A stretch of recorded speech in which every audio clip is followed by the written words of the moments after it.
నమస్తే, నా పేరు Krishnamraju VVR, president AP editors association. Yogi Vemana garu అద్భుతమైన పద్యాలు రాశారు. దాంట్లో ఒకటి, నిక్కమైన మంచి నీలమొక్కటి చాలు తలుకు వెలుకురాళ్ళు తట్టెడేలా అంటారు.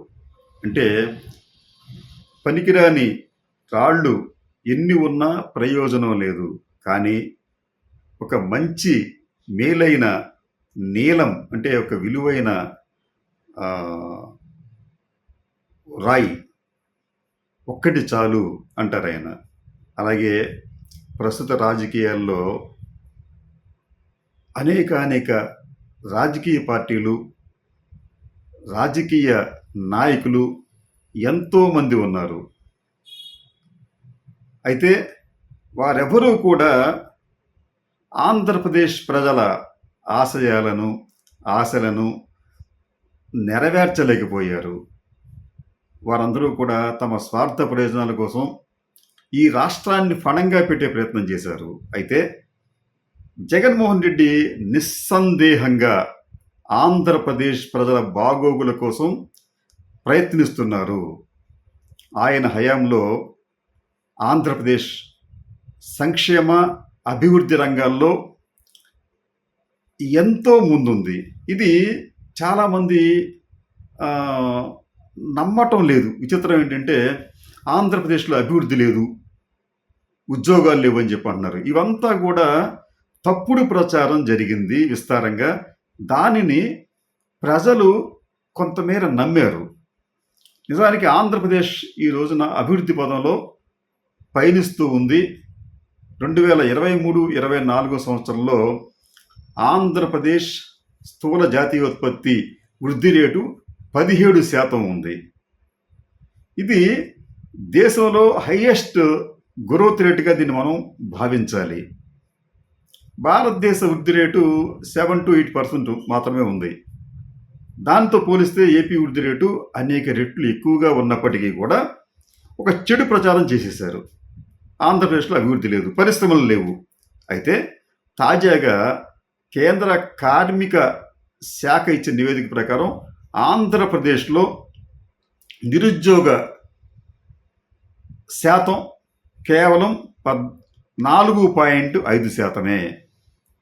ఇది కూడా ఈ 4.5% నిరుద్యోగం అనేది దేశంలో అతి తక్కువ నిరుద్యోగులు ఉన్న రాష్ట్రంగా ఆంధ్రప్రదేశ్కు ఒక చోటు లభించింది. మరి ఉపాధి లేకపోతే నిరుద్యోగం ఎట్లా తగ్గుతుంది? ఇంకొక వాదన ఏమిటంటే, ఈ ఇటీవలి కాలంలో ఆంధ్రప్రదేశ్లో దాదాపు 14 లక్షల పిఎఫ్ ఖాతాలు కొత్తగా యాడ్ అయ్యాయి. పిఎఫ్ ఖాతాలు ఎవరికి ఇస్తారు? ఒక లిమిటెడ్ సంస్థ కావచ్చు, లేకపోతే గుర్తింపు పొందిన సంస్థ కావచ్చు. దాంట్లో ఉద్యోగులకు, అంటే పే స్కేల్స్ వర్తించే ఉద్యోగులకు పిఎఫ్ కూడా ఇస్తారు. అటువంటి పిఎఫ్ ఖాతాలు దాదాపు 14 లక్షలు ఆంధ్రప్రదేశ్లో పెరిగాయి. ఇది కూడా దేశంలోనే హైయెస్ట్ నంబర్గా మనం ఆ కార్మిక శాఖ తెలియజేసింది. మరి 14 లక్షల పిఎఫ్ ఖాతాలు వచ్చినాయంటే 14 లక్షల మందికి కొత్తగా ఉపాధి లభించినట్టే కదా. ఆంధ్రప్రదేశ్లో ఆదాయం పడిపోయింది, తలసరి ఆదాయం లేదని చెప్పంటారు. ఇది ఒక బోగస్ ప్రచారం. గత 3 సంవత్సరాలుగా చూస్తే ఆంధ్రప్రదేశ్లో ఆదాయ పన్ను కట్టేవారి సంఖ్య 18 లక్షలకు పెరిగింది. అంటే కొత్తగా మీకు 18 లక్షల మంది ఆదాయ పన్నుకు సంబంధించి తమ రిటర్న్స్ దాఖలు చేశారు. ఎవరైనా ఉట్టిన చేస్తారా? ఆదాయం లేకపోయినా కానీ రిటర్న్స్ దాఖలు చేసేవాళ్ళు ఎవరైనా ఉంటారా? కానీ ఏపీలో మాత్రం ఆదాయాలు పెరిగినాయి కాబట్టి దాదాపు 18 లక్షల మంది ఇన్కమ్ ట్యాక్స్కి సంబంధించి రిటర్న్స్ దాఖలు చేశారు. ఇది వృద్ధి కాదా? ఇది ఆదాయం పెరగటం కదా. నిరుద్యోగ శాతం తగ్గటం అనేది ఉపాధి పెరగటానికి సూచన కదా. ఇక సంక్షేమానికి వచ్చేటప్పటికి చాలామందికి తెలియని విషయం ఏంటంటే, ఆంధ్రప్రదేశ్ అనేది ఈ రోజున నేరుగా నగదు బదిలీ చేసే అంశంలో దేశంలోనే అగ్రగామిగా ఉంది. మోడీ గారి ప్రభుత్వం గత 58 నెలలుగా సుమారు 20 లక్షల కోట్ల రూపాయల నగదు నేరుగా బదిలీ చేస్తే ఒక్క ఆంధ్రప్రదేశ్లోనే జగన్మోహన్ రెడ్డి గారి ప్రభుత్వం 2.75 లక్షల కోట్ల రూపాయల నగదును నేరుగా పేదలకు అందజేసింది. మధ్యలో ఎక్కడా కూడా పైసా కూడా అవినీతికి తావు లేకుండా ఈ మొత్తం పేదల ఇళ్లకు వెళ్ళింది. ఇది గొప్ప అచీవ్మెంట్. ఇంత పెద్ద మొత్తంలో నేరుగా నిధులను బదిలీ చేసిన రాష్ట్రం దేశంలో మరొకటి లేదు. ఆ దేశంలో అతిపెద్ద రాష్ట్రమైన యూపీలో కూడా ఇంత పెద్ద మొత్తంలో నగదు బదిలీ జరగలేదు. ఇంకో మాట చెప్పాలంటే మోడీ గారు చేసిన నగదు బదిలీ 20 లక్షల కోట్ల రూపాయలతో పోలిస్తే ఏపీలో చేసిన బదిలీ 2.75 లక్షల కోట్లు, అంటే దాదాపు 11 నుంచి 12% బదిలీ అనేది ఒక ఏపీ నుంచే జరిగిందని చెప్పి మనం భావించాలి. సరే, ఇది కాకుండా ఇదే ప్రభుత్వం ఈ పేద ప్రజలకు కానీ, రైతులకు కానీ, మహిళలకు కానీ మరో 1,50,000 కోట్ల రూపాయలు ఇండైరెక్ట్గా వారికి సహాయపడింది. అంటే దాదాపు 4 లక్షల కోట్లకు పైగానే ప్రజాధనం ప్రజలకు చేరుకుంది. ఫలితంగా ఆ సొమ్ము అంతా కూడా స్థానిక మార్కెట్లోనే ఖర్చు అయింది. ఈ మొత్తాన్ని కూడా మన ప్రజలందరూ స్థానికంగా వస్తువులు సేవలు కొనడానికి ఉపయోగించారు. వస్తువులు సేవలు కొనటం వలన మళ్ళీ ఉపాధి పెరుగుతుంది, రా మెటీరియల్ కొనుక్కోవాలి, ఉత్పత్తి పెంచుకోవాలి, ఇవన్నీ కూడా రకరకాల మనకు ప్రయోజనాలు చేకూరుస్తున్నాయి. కానీ చంద్రబాబు నాయుడు గారి హయాంలో పెద్ద మొత్తంలో నిధులను తీసుకువెళ్ళి ఆయన కాంట్రాక్టర్లకు అప్పచెప్పాడు. ఫర్ ఎగ్జాంపుల్, మీకు పోలవరం ఉంది. పోలవరం పనులు అసలు ప్రారంభం కాకముందే మొబలైజేషన్ అడ్వాన్స్ కింద వేలాది కోట్ల రూపాయలు కాంట్రాక్టర్లకు అప్పచెప్పారు. అది మిగతా ప్రాజెక్టులు కూడా వేల కోట్ల రూపాయలు ఆ రోజుల్లో ఒకటి దోచిపెట్టారు. పెడితే ఏదైనా బెనిఫిట్ ఉందా అంటే ఏమీ లేదు. ఈ వేలాది కోట్ల రూపాయల్లో కొంత మళ్ళీ వీళ్ళు రాజకీయ నాయకులు కొంత కిక్ బ్యాక్స్ ఇవ్వాలి, అధికారులకు ఇవ్వాలి, నాణ్యమైన పనులు జరిగేవి కాదు.